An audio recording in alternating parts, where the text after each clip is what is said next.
The crisis that engulfed the Plateau State since 2001 has led to the death of thousands and the state divided along ethnic and religious lines. In a bid to restore peace, the Director General Plateau State Peacebuilding Agency, Joseph Lengmang, is advocating that Plateau residents strive to forgive one another and continue to live in peace. You recall that there had been herders-farmers clashes in some parts of the state, such as Bassa, with people killed in reprisal attacks. Let's deepen the discussion with now, as the Director General at Plateau State Peacebuilding Agency, Joseph Lengmang, joins us live from Jos, the Plateau State capital. Glad to have you join us, Joseph, on the program Newsday.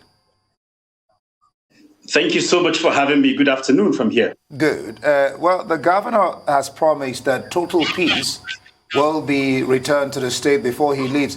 What is it doing to achieve this? Well, I mean, a lot.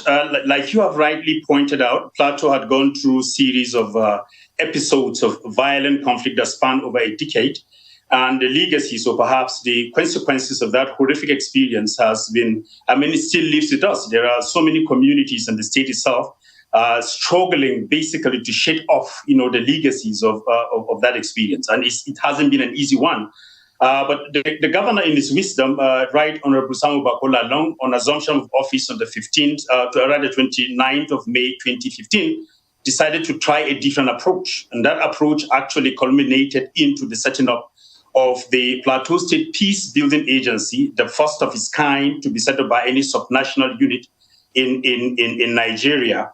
And the mandate of the agency essentially is to ensure the harmonious coexistence of all the ethno-religious groups that make up the state.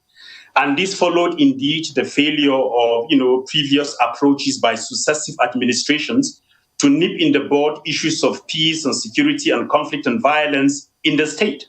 So we moved from this reactionary approach or response to being proactive. And proactive here essentially means identifying issues of conflict at their latent stage and working with a wide range of stakeholders in order to transform the very conditions that engender the conflict in the first place. And the Peacebuilding Agency has been doing that. And I think that could explain to a large extent why we have a decline in the spate of group conflict or intergroup conflict in Plateau State. We are not saying that, the risk and the potential of violence has completely been removed, as evident by the, pockets of attacks that we experience, like you have rightly alluded to in your preamble, in Bassa, in Riom, most of the local governments within the Northern Senatorial Zone. But we have had an opportunity within the last 5 years as a result of the decline in terms of the intensity of the violence to work together in order to roll back or to break the conflict trap and to work together in concert with all the conflict parties to build a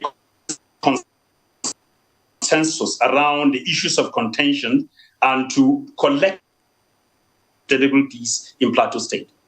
Okay.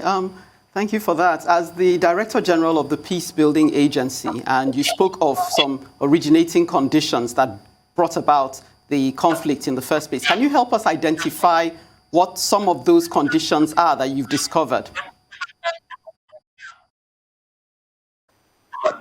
Yeah. So many. They are wide-ranging, and first and foremost, I think I need to even throw a caveat here. It is very difficult, to use one intervening variable to explain, the outbreak of violent conflict. Usually, from our experience, it's a combination of so many variables interacting one to another and producing the kind of effect that we see.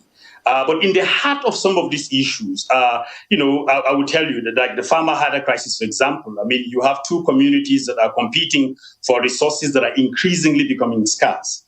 And of course, there are so many elements in the equation. The question of population explosion causing that, urbanization causing that, climate change generally, and all whatnot.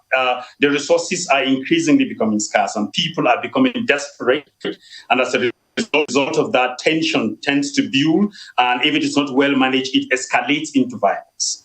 Just one example. There has also been a growing tension between people of different faith. for whatever reasons, and some of them are historical. The legacies of colonialism, which has created this seat of discord, of disunity, of mutual suspicion, of resentment, of consternation of an overstaying power over the years, are still playing out. These are some of the issues. But by and large, to put it all in the summary, I think most of the issues are also structural. The fact that, successive administrations over the years have not been able to deal with the question of poverty, the question of misery, the question of unemployment, and the issues of who is a settler as opposed to a citizen in terms of rights, and so many other structural issues that are systemic. Our inability to deal with that, I think, explains the recurrent nature of violence that have spanned over 20 years or 2 decades, based on our own understanding of the dynamics of the causality, whether the underlying causes or the proximate causes in that respect. So there are so many issues. But coming to terms with some of the contemporary systemic issues that we've not been able to deal with, whether at the state or national level, I think it is worth paying attention to that there are just too many ungoverned spaces in this country, too many areas of limited statehood. And when you find a situation where the state is unable to provide security to a vast majority of the citizens, it means something is fundamentally wrong somewhere, and we need to address that. Or when you find a situation where the state is also unable to provide the public goods for a vast majority of the citizens, it tells you that something is fundamentally wrong. People will do anything out of desperation to survive, and in the course of it, they are very likely going to, use whatever is available to them or accessible to them, pursue their interests, and in the course of that, other people's are hurt. I think that is what we see and what we are still experiencing in Plateau State. Right. Well, thank you for your honesty and not claiming to have the silver bullets to solving this. But I think it was Martin Luther King who said, peace is not the mere absence of tension or war, but the presence of justice. So let's talk about that component of it. What are the efforts at achieving justice for the affected people in Plateau State? Or isn't that a component you're exploring as the state's peace building agency?